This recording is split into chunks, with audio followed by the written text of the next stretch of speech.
നമസ്കാരം. ഇന്നത്തെ നമ്മുടെ ഈ പുതിയ വിശകലനത്തിലേക്ക് നിങ്ങൾക്ക് സ്വാഗതം. ഇന്ന് നമ്മൾ വളരെ ഗൗരവമേറിയതും എന്നാൽ അത്യന്തം ആഴത്തിലുള്ളതുമായ ഒരു ദൈവശാസ്ത്ര വിഷയമാണ് പരിശോധിക്കാൻ പോകുന്നത്.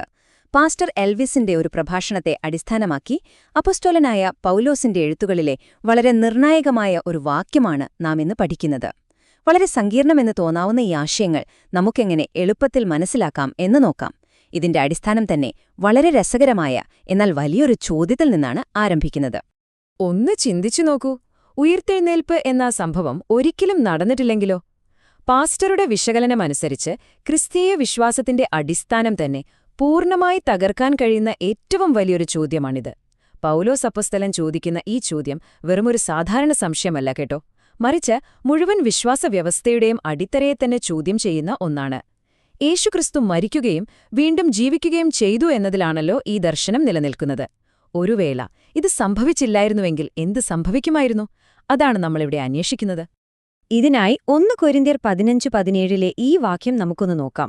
ഇതൊരു ഇങ്ങനെ സംഭവിച്ചില്ലെങ്കിൽ ഇതായിരിക്കും ഫലം എന്ന വളരെ വ്യക്തമായൊരു യുക്തിയാണ് അവതരിപ്പിക്കുന്നത്. അതായത് ക്രിസ്തു ഉയിർപ്പിക്കപ്പെട്ടിട്ടില്ലെങ്കിൽ ആളുകളുടെ വിശ്വാസം പൂർണ്ണമായും വ്യർത്ഥമാണ്. മാത്രമല്ല, അവരിപ്പോഴും തങ്ങളുടെ പാപങ്ങളിൽ തന്നെ തുടരുന്നു എന്നാണ് ഈ സ്രോതസ് വ്യക്തമാക്കുന്നത്. അതായത് രക്ഷയോ പാപമോചനമോ ലഭിച്ചിട്ടില്ല എന്ന് ചുരുക്കം. വിശ്വാസികളെ സംബന്ധിച്ചിടത്തോളം തീർത്തും നിരാശാജനകമായൊരു അവസ്ഥയാണല്ലോ ഇത്, അല്ലേ?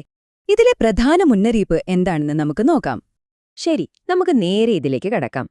ഉയിർത്തെഴുന്നേൽപ്പ് തീർച്ചയായും നടക്കണമായിരുന്നു എന്ന പാസ്റ്റർ വിശദീകരിക്കുന്ന 7 ദൈവശാസ്ത്രപരമായ കാരണങ്ങൾ ഇതാ. 1. യേശുവിന്റെ വാക്കുകൾ സത്യമാണെന്ന് തെളിയിക്കുന്നു. 2. മരണത്തെ തോൽപ്പിക്കുന്നു. 3. അവിടത്തെ പാപമില്ലാത്ത അവസ്ഥ സ്ഥിരീകരിക്കുന്നു. 4.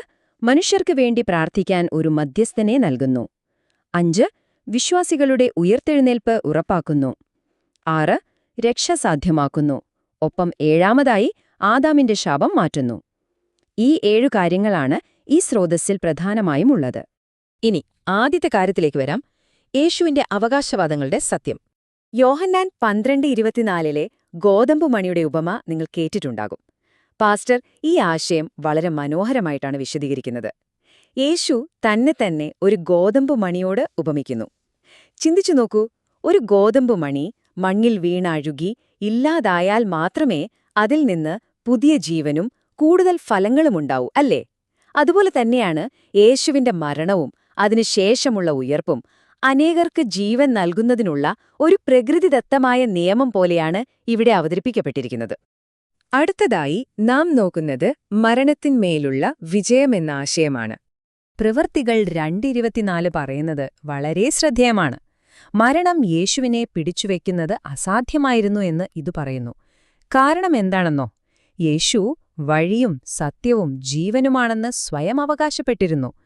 അവിടുന്ന് സാക്ഷാൽ ജീവന്റെ ഉറവിടം തന്നെയാണതിനാൽ മരണത്തിന്റെ ബന്ധനങ്ങൾക്ക് അവിടത്തെ പിടിച്ചുവെക്കുക എന്നത് അടിസ്ഥാനപരമായി അസാധ്യമായിരുന്നു എന്നാണ് പാസ്റ്റർ വിശദീകരിക്കുന്നത്. ജീവനെ മരണത്തിന് കീഴ്പ്പെടുത്താൻ കഴിയില്ല എന്ന ശക്തമായ വാദമാണിത്. പ്രഭാഷണത്തിൽ പറയുന്ന മറ്റൊരു പ്രധാന കാര്യം കൂടി നമുക്ക് നോക്കാം. ബൈബിൾ പ്രകാരം പാപത്തിന്റെ ഫലമാണ് മരണം. ഭൂമിയിൽ ജനിച്ച എല്ലാവരും പാപം ചെയ്തവരും അതിനാൽ മരണത്തിന് അർഹരുമാണ്. അങ്ങനെയെങ്കിൽ യേശു മരണത്തെ ഭേദിച്ച് ഉയർത്തെഴുന്നേറ്റു എന്നതിന്റെ അർത്ഥം എന്താണ്? യേശുവിൽ യാതൊരു പാപവും ഇല്ലായിരുന്നു എന്ന് തന്നെ. അവിടുന്ന് പൂർണ്ണമായും നീതിമാനും കളങ്കമില്ലാത്തവനുമായിരുന്നു എന്ന് തെളിയിക്കാനുള്ള ഏകമാർഗം ഈ ഉയർത്തെഴുന്നേൽപ്പായിരുന്നു എന്ന് പാസ്റ്റർ സമർത്ഥിക്കുന്നു.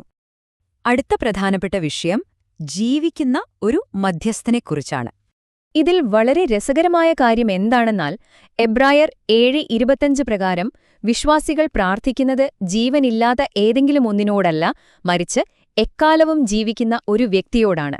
തന്നിലൂടെ ദൈവത്തോട് പ്രാർത്ഥിക്കുന്നവർക്കുവേണ്ടി വാദിക്കാനും അവർക്കുവേണ്ടി നിരന്തരം ഇടപഴകാനും യേശു എക്കാലവും ജീവിക്കുന്നുവെന്ന് പാസ്റ്റർ ചൂണ്ടിക്കാണിക്കുന്നു. ഉയർത്തെഴുന്നേൽപ്പില്ലായിരുന്നുവെങ്കിൽ തീർച്ചയായും ഇങ്ങനെയൊരു മധ്യസ്ഥനുണ്ടാകുമായിരുന്നില്ലല്ലോ. ഇനി നമുക്ക് ആദാമും യേശുവും തമ്മിലുള്ള ഒരു താരതമ്യം നോക്കാം.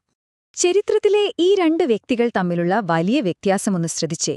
മനുഷ്യരാശിക്ക് മുഴുവൻ പാപവും മരണവും ലഭിച്ചത് ആദാമിലൂടെയാണെന്ന് ഈ സ്രോതസ് പറയുന്നു. അതായത് ആദാമിന്റെ പിൻഗാമികൾ എന്ന നിലയിൽ എല്ലാവർക്കും മരണം ഉറപ്പാണ്. എന്നാൽ അതിന് നേർവിപരീതമായി നിൽക്കുകയാണ് യേശു. ഉയർത്തെഴുന്നേറ്റ യേശുവിലൂടെ നീതിയും നിത്യജീവനുമാണ് ലഭിക്കുന്നത്. ഒരു മനുഷ്യനിലൂടെ മരണം വന്നതുപോലെ മറ്റൊരു മനുഷ്യനിലൂടെ ഉയിർത്തെഴുന്നേൽപ്പ് സാധ്യമായി എന്നതാണ് ഇതിലെ കാതലായ വിഷയം. നിങ്ങൾ ആദ്യഫലമെന്ന വാക്ക് കേട്ടിട്ടുണ്ടോ? കൃഷിയിൽ ആദ്യമായി ലഭിക്കുന്ന വിളവ് വരാനിരിക്കുന്ന വലിയ വിളവെടുപ്പിന്റെ ഉറപ്പാണ്, അല്ലേ? 1 കൊരിന്ത്യർ 15:20 പ്രകാരം മരിച്ചവരിൽ നിന്നുള്ള ആദ്യഫലമാണ് യേശു.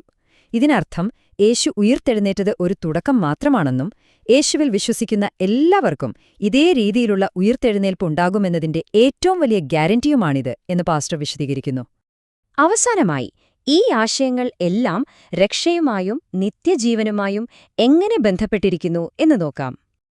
അപ്പോൾ ഇതിലെ ഏറ്റവും പ്രധാനപ്പെട്ട കാര്യം ഇതാണ്.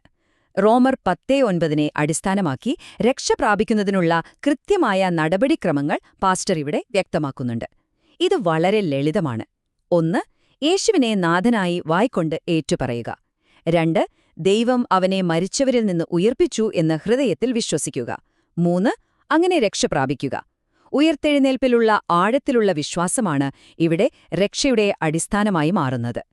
പാസ്റ്ററുടെ വാദങ്ങളെല്ലാം സംഗ്രഹിച്ചുകൊണ്ട് നമുക്ക് റോമർ 6:23 വരാം. പാപത്തിന്റെ അനന്തരഫലവും ഉയിർത്തെഴുന്നേൽപ്പിലൂടെ ലഭിക്കുന്ന ദാനവും തമ്മിലുള്ള വലിയൊരു വ്യത്യാസം ഇവിടെ കാണാം. പാപത്തിന്റെ കൂലി അനിവാര്യമായ മരണമാണ്. എന്നാൽ അതിനു പകരമായി ദൈവം നൽകുന്ന ഏറ്റവും വലിയ സമ്മാനമാണ് ഉയിർത്തെഴുന്നേൽപ്പിലൂടെ ലഭിക്കുന്ന നിത്യജീവൻ. മരണമോ അതോ നിത്യജീവനോ, ഈ രണ്ടവസ്ഥകൾ തമ്മിലുള്ള ഒരു തെരഞ്ഞെടുപ്പാണ് ഇതിലൂടെ മുന്നോട്ട് വയ്ക്കുന്നത്. ഈ സ്രോതസ്സിന്റെ വിശകലനം നമ്മൾ അവസാനിപ്പിക്കുന്നതിനു മുൻപ് നമ്മൾ നമ്മളോട് തന്നെ ചോദിക്കേണ്ട വളരെ ചിന്തിപ്പിക്കുന്നൊരു ചോദ്യമുണ്ട്.